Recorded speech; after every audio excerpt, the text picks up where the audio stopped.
Bapak Ibu, sebagai dasar dari doa kita pagi ini, saya akan buka dari Matius 9, ayat 9 dan ayat 10. Matius pasal yang ke-9, ayat 9 dan ayat yang ke-10. Saya bacakan Bapak Ibu. Setelah Yesus pergi dari situ, ia melihat seorang yang bernama Matius duduk di rumah cukai. Lalu ia berkata kepadanya, "Ikutlah aku." Maka berdirilah Matius lalu mengikut dia. Kemudian ketika Yesus makan di rumah Matius, maka banyak pemungut cukai dan orang berdosa dan makan bersama-sama dengan dia dan murid-muridnya. Bapak Ibu Saudara, tentu ayat ini ayat yang sudah sering kita baca, sering kita dengar gitu ya. Tapi mari hari ini kita perhatikan satu hal, ya Roh Kudus bicara sama kita, Saudara. Yesus pergi, lalu lewat di sebuah rumah pajak, rumah cukai.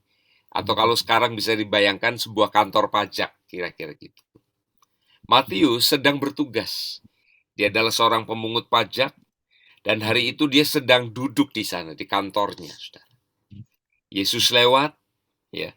Saya membayangkan saja mungkin Yesus lihat lewat jendelanya, lewat Matius lewat pintunya, ya. Tapi yang jelas Yesus dan Matius bisa bertatapan, ya. Yesus melihat lalu berkata kepadanya, "Ikutlah aku." Ya. Matius ini kita tidak tahu apakah dia sudah dengar Yesus atau belum. Ya, dia orang Yahudi, dia dibenci sama orang-orang Yahudi pada umumnya karena jadi pemungut cukai, ya. Dan pemungut cukai zaman itu diasosiasikan sebagai orang berdosa. Karena di ayat 10, ketika dia bikin pesta, di rumahnya banyak orang berdosa, banyak orang pemungut cukai. Ya. Yesus lewat dan kemudian Yesus memanggil dia, "Ikutlah aku." Ya. Saya tidak tahu apa yang dirasakan oleh Matius. Tapi dia rasa sesuatu sosok yang berwibawa. Ya. Saya percaya dia melihat sesosok yang dia tidak pernah kenal sebelumnya. Tiba-tiba panggil dia untuk mengikuti. Kemudian dikatakan, berdirilah dia dan mengikuti Yesus.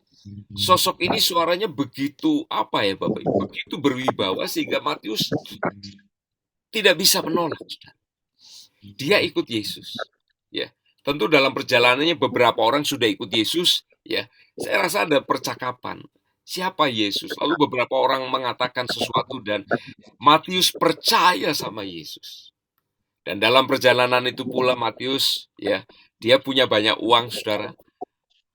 Karena pemungut cukai adalah pekerjaan yang menghasilkan banyak uang dan sekaligus dibenci pada zaman itu.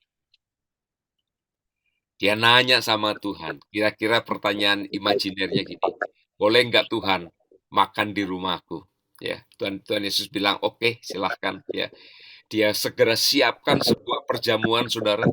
Dia kalau zaman sekarang undang teman-temannya melalui WA, ya. "Bro, datang jam 7 malam, ada kambing guling, ya, ada makanan." Dan mereka, teman-temannya bilang siap, oke. Dan malam itu, Saudara, banyak orang datang di rumahnya. Ayat 10, ketika Yesus makan di rumah Matius, maka datanglah banyak, ya, bukan sedikit, banyak pemungut cukai dan orang berdosa, dan mereka makan bersama-sama dengan siapa? Dengan Yesus dan murid-muridnya.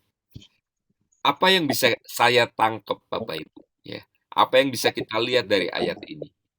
Seseorang baru saja ketemu Yesus. Seseorang baru saja mengikuti Yesus. Tapi dia punya kerinduan yang luar biasa supaya teman-temannya, ya, supaya teman-temannya, orang berdosa, nggak perlu orang berdosa ini bertobat dulu atau gimana dulu, Saudara. Dia bilang gini, "Hei, datang ke rumahku, kita makan." Ya, Bu, Pak, yang dikasih Tuhan, inilah yang jadi dorongan dari kita semua, ya. Pak Vincent sudah ngajarin sama kita, Pak Sabto, Pak Dani, Saudara.